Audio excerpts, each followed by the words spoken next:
CEO চিন্তিত ছিল যে তার স্ত্রী ঠিকমতো খাচ্ছে না, তাই সে তার বাটিতে সবজি ভরে দিল। কিন্তু সে বাথরুমে যেতেই তার স্ত্রী সব সবজি ডাস্টবিনে ফেলে দিল। সে এগুলো খেতে খেতে ক্লান্ত হয়ে পড়েছিল। আসলে ছোটবেলা থেকেই সে কখনো মাংস খায়নি, এমনকি অসুস্থ হলেও তার বাটিতে থাকতো শুধু কয়েকটা পাতা। সেই রাতে হঠাৎ একটি শব্দে সিইওর ঘুম ভেঙে যায়।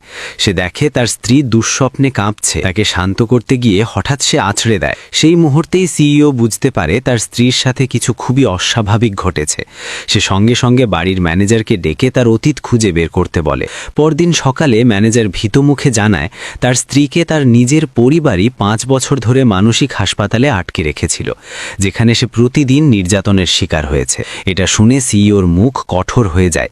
সে মনে মনে সিদ্ধান্ত নেয় যারা তার স্ত্রীকে কষ্ট দিয়েছে তাদের সে ছাড়বে না। ঠিক তখনই তার স্ত্রী ঘর থেকে বেরিয়ে আসে। তার গলায় আঁচড়ের দাগ দেখে সে মাথা নিচু করে ধীরে ধীরে ক্ষমা চায়, কিন্তু সিইও তাকে দোষ না দিয়ে ভালোবাসার সাথে বোঝায় চিন্তা করার কিছু নেই। নাস্তার সময় সে হালকাভাবে বলে যে ডাক্তার তার চেক আপ করতে আসবে। এটা শুনে তার স্ত্রীর মুখ বদলে যায়। সে খাওয়া ছেড়ে চলে যেতে চায়। তখন সে তাকে থামিয়ে বলে এটা শুধু তার কাশির সাধারণ পরীক্ষা। তখন সে শান্ত হয়, কিন্তু রিপোর্টে আরও ভয়ঙ্কর সত্য বেরিয়ে আসে। অপুষ্টি তো শুধু ওপরের সমস্যা, তার শরীরের ভেতরে গভীর ক্ষত লুকিয়েছিল। পরের দিন সে একটি রিয়েল এস্টেট অফিসে বাড়ি কিনতে যায়, কিন্তু সেখানে তার বোনের সাথে দেখা হয়ে যায়। তার বোন সবার সামনে তাকে অপমান করে এবং একজন ডাক্তার এনে আবার তাকে হাসপাতালে পাঠানোর চেষ্টা করে। সে জানায় যে সে আগেই ডিসচার্জ পেয়েছে, কিন্তু তার বোন মানতে চায় না। তার সন্দেহ হয় ডাক্তারকে ঘুষ দেওয়া হয়েছে।